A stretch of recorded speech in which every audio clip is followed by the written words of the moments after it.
Hey Queens, welcome back to my channel. I really wanted to share this story with y'all. I'm in the middle of, writing my book, Love Yourself Again, kind of like the sequel to Love Yourself First.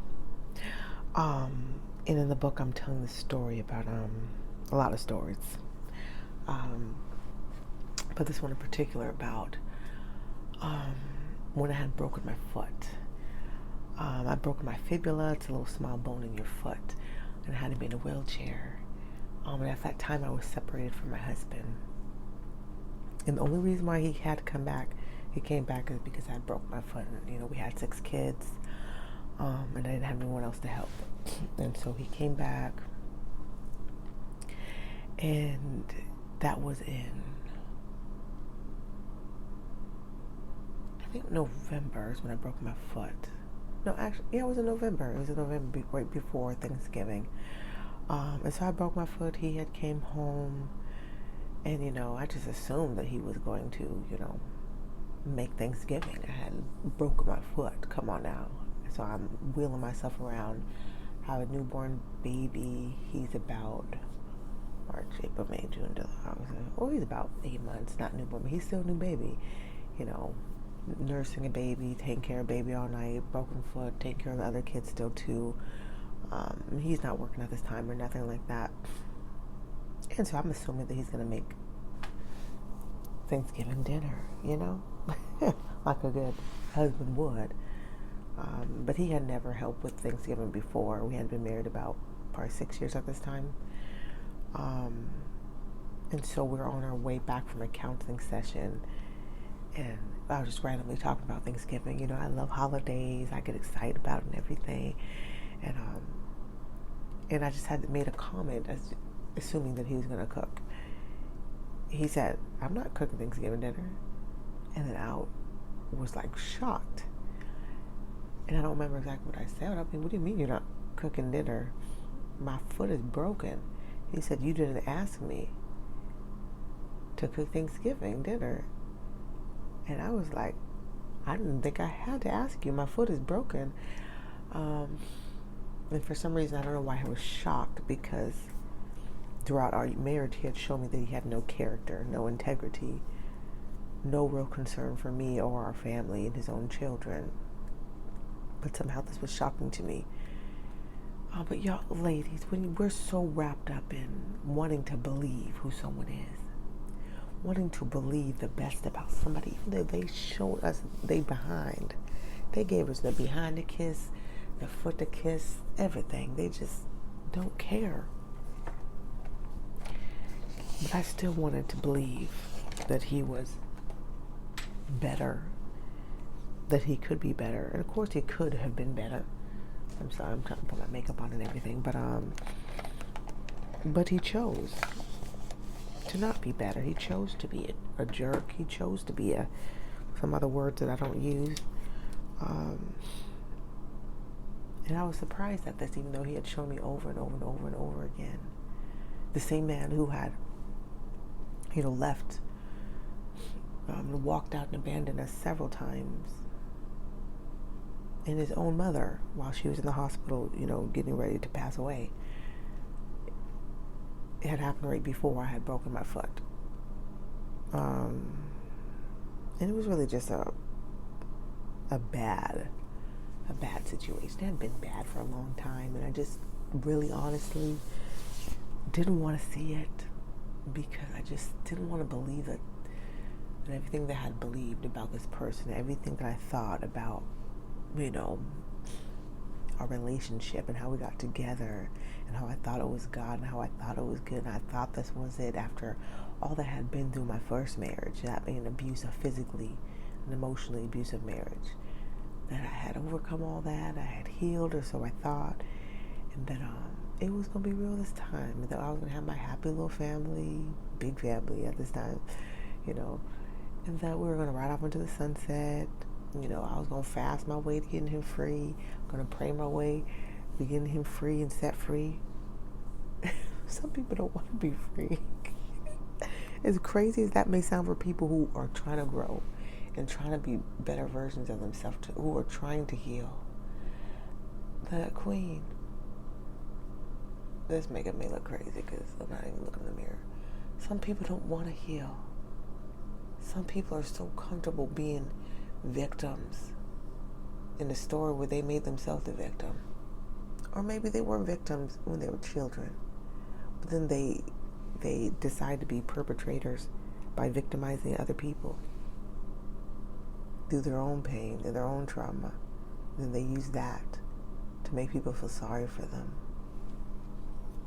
So if you're around here feeling sorry for people who are hurting you, victimizing you, and they're playing the victim, they're acting like you're the one doing them wrong, you're the one hurting them, like you're the source of all the problems, not them, not their own inability to grow or to be mature and develop and to deal with their own circumstances that they created. No, it's you. Like, come on now. This is the stuff I accepted from this man. A grown man, a man 18 years my senior. Bet y'all didn't know that. 18 years my senior. Would never be my dad. I accepted disrespectful, distant, cold, narcissistic behavior from a man who knew better. Because I didn't want to be alone. Because I didn't want to have to go through this again. Even I was already going through it, but I didn't want to believe. I thought if I didn't believe it, if I just try to pray my way out, think my way out, be a better wife my way out, be a better person, that I could just make it all go away. Go away. I'm not acknowledging it. Go away. It doesn't exist because if I just have enough faith, or if I'm just a better person, it won't be real. It'll just all go away. You can't just wish things away, pray things away. You can't avoid things away. Come on now. You can't hope them away. You can't change yourself and expect them to go away when you were never the problem to begin with. This is the problem with toxic relationships. You're taking on the burden. You're doing all the work. When you're not the one who needs to do the work, you might need to heal from some stuff. There's some stuff that you might need to work on yourself, of course. But if you're not the source of the problem, how do you expect to fix the problem? The problem is in another person who doesn't want to change, who doesn't want to accept truth, who just doesn't care about themselves, about you, and about the damage that they're doing to you. But this is the person you want to spend the rest of your life with. Someone who doesn't give a who about you. Somebody, oh, I love you, but they treat you like crap. Oh, I love you, but they cheat on you. Oh, I love you, but they mentally and emotionally, and physically, some people. That's not love. Queen, you have forgotten who you are. Or maybe no one ever told you who you are. Let this be your day of awakening and your reminder. This is who you are. This is what you deserve. Stop letting people destroy you. Mentally, emotionally, spiritually, physically. Stop believing people's lies. Stop wanting to be so in love with love, the idea of having a family and being happy, that you let someone who's bent on destroying you and themselves take you with them. Because I tell you, when you're attached to someone who's destructive, self-destructive, and toxic, they will destroy you and everyone that is attached to you and them if you let them. I know it's real early to be in this series, but they will. Don't you let them. Say that with me. I will not let anyone destroy me because God has better for me. I will not let someone destroy me or my children or my purpose or the love and the life that God has promised me, which is good. I know it may have been it may have been a long time since you have smiled, since you laughed, and you may have stopped believing that there's good for you, that you can have a good life. You may think that your circumstances just disqualify Look at it, the devil trying to, no. Mm-mm. You are not counted out. Stop counting yourself out. Stop. God has so much good for you.